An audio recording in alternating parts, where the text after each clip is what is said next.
Hey, what's up? This is Jake. This is Jinxx from Blackfield Brides. And I'm Sammi from My Satellite, and we're here to show our support for the families, victims, and everybody who was affected by the devastating tsunamis and earthquakes that happened in Japan last March. Jake and Jinxx were actually in Tokyo on tour when the 8.9 earthquake struck. Can you guys kind of describe to the viewers what your experience was like? Yeah, it was terrifying. Basically, we were in Harajuku getting ready to play a show at Soundcheck, and I just hear Jinxx go, "Earthquake," and I didn't really feel it yet. And I look at him, I was like, "What?" And then he just shouted it again, and then...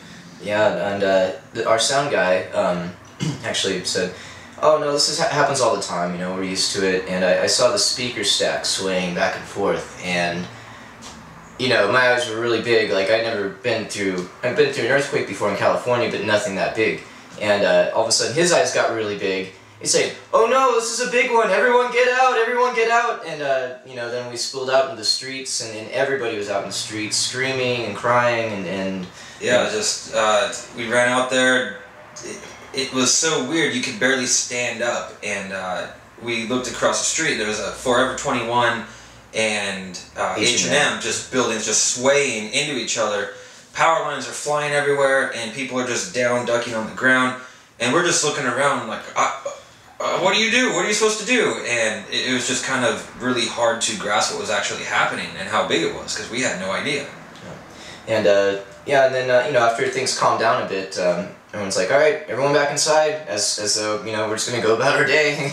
You know, and nobody really had an idea of how big it really truly was at that point.